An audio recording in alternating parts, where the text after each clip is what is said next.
Ең көп ет беретін топ 5 қой тұқымы. Видеоны соңына дейін қараңыз. Салмағы бұзауымен тең қойларды көрсетеміз. Және Қазақстанның алып қойлары қанша келі ет беретінін айтатын боламын. Сонымен 5-ші орында Suffolk, Англияның мақтанышы. Бұл тұқым тез өсетін етті қойлардың ішіндегі ең танымалы. Қошқарларының салмағы 150-180 келіге дейін барады. Денесі ірі, қаңқасы мықты. Етінің дәмі өте жоғары бағаланады. 4-ші орында Гэмпшир тұқымы. Тағы бір ағылшын алыбы. Ет бағытындағы ең көне әрі сапалы тұқымдардың бірі. Ересек қошқарлары 150 келеден асады. Бұл қойлар өте тығыз, бұлшық етті келеді. Тез семіруге бейім. 3-ші орында Дорпер тұқымы. Оңтүстік Африкадан шыққан жүнсіз ет машинасы. Қошқарларының салмағы 150 келеден асады. Бұл қойларды қырқудың қажеті жоқ. Жүні өзі түсіп қалады. Барлық энергиясы тек ет пен салмақ жинауға жұмсалады. 2-ші орында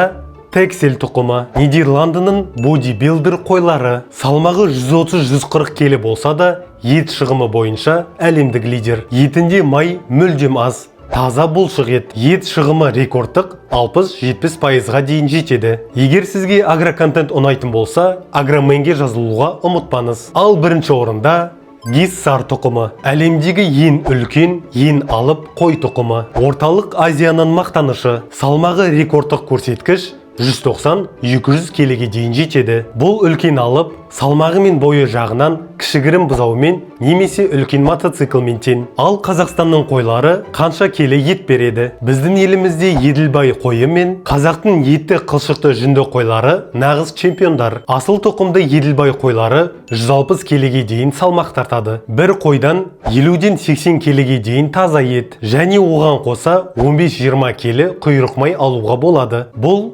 нағыз берекелі өнім.